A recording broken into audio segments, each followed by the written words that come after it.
क्या सच में होलाष्टक के 8 दिन अशुभ होते हैं? क्या इन दिनों शादी, गृह प्रवेश या नया काम शुरू करना गलत है? और क्या सच में इस समय तंत्र मंत्र की शक्ति बढ़ जाती है? आइए, डर नहीं, सच जानते हैं। होलाष्टक फाल्गुन मास के शुक्ल पक्ष की अष्टमी से शुरू होकर पूर्णिमा तक चलता है, यानी होली से पहले के 8 दिन। धार्मिक कथा के अनुसार इसी समय हिरण्यकश्यप ने अपने पुत्र प्रहलाद को कष्ट दिए थे। अहंकार इतना बढ़ गया था कि उसने भक्ति को खत्म करने की कोशिश की। उसकी बहन होलिका को वरदान था कि आग उसे जला नहीं सकती। योजना बनाई गई कि प्रहलाद को आग में बैठाया जाए, लेकिन हुआ क्या? होलिका जल गई और प्रहलाद सुरक्षित रहे। यही है होलाष्टक का असली संदेश। अहंकार जलता है, भक्ति बचती है। अब सवाल आता है कि क्या ये 8 दिन पूरी तरह अशुभ होते हैं?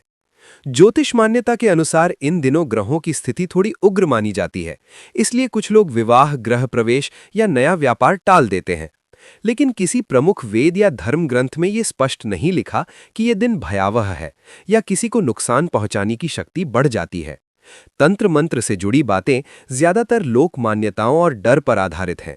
डर फैलाना आसान है, लेकिन सच समझना जरूरी है। होलाष्टक का असली अर्थ है अपने भीतर की नकारात्मकता को पहचानना। क्रोध, ईर्ष्या, अहंकार, इनको जलाना ही असली होलिका दहन है। अगर कोई आपको डराए कि कुछ करा देंगे, तो याद रखिए, सबसे बड़ा तंत्र है डर और सबसे बड़ी रक्षा है विश्वास और सही जानकारी। होलाष्टक डरने का नहीं, संभलने और समझने का समय है। बुराई चाहे जितनी कोशिश करे, अंत में जीत सच्चाई की ही होती है।